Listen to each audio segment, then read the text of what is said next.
The ending of the final chapters of First Kings will be great for those who love history, rulers, wars, and miracles. Chapters 20 through 22 fulfill all those interests. There are posted daily devotions on Monday through Wednesday for each chapter read. After the completion of First Kings, we will fill Thursday and Friday with the reading of 2 chapters from the book of Proverbs. Some words of wisdom will cleanse your mind between First Kings and the beginning of Second Kings, which we will start next week.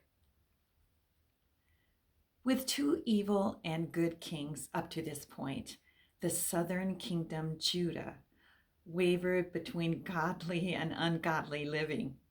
But the northern kingdom, Israel, had 8 evil kings in succession to punish both kingdoms for living their own way instead of following God.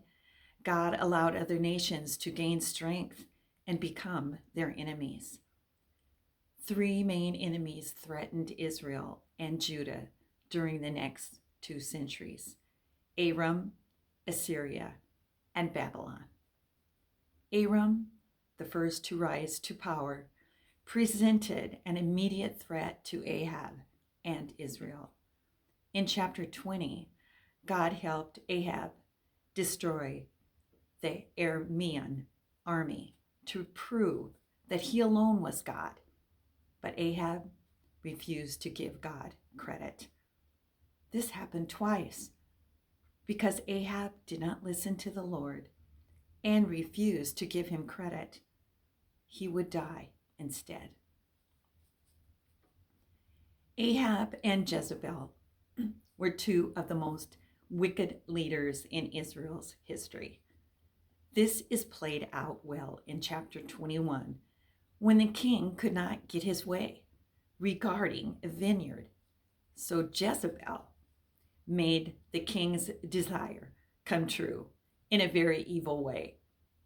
This incident shows the cruel interplay between the 2.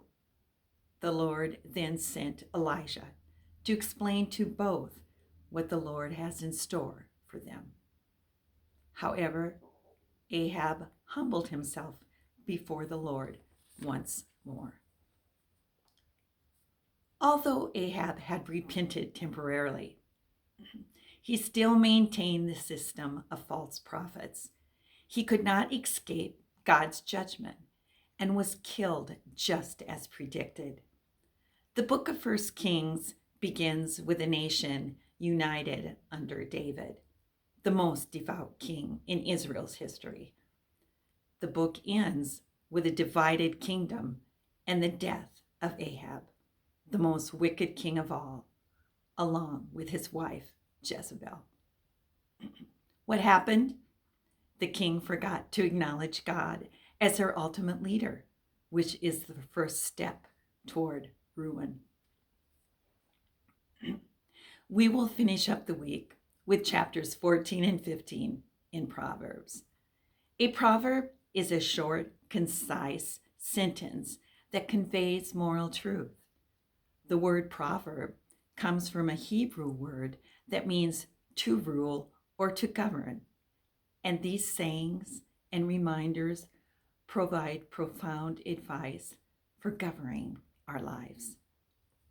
We have read chapters 1 through 14 already with Biblical Shakers and have posted devotions for them on the blog.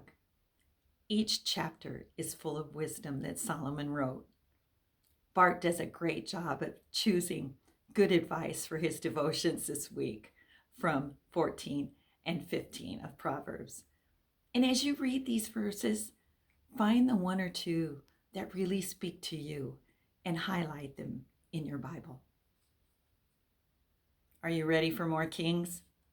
We will begin 2 Kings next week and see the fate that awaits all who refuse to make God their true leader. Please join us, and don't forget, Biblical Shakers makes reading the Bible way more enjoyable for you, and I pray the Lord will put a hunger on your heart.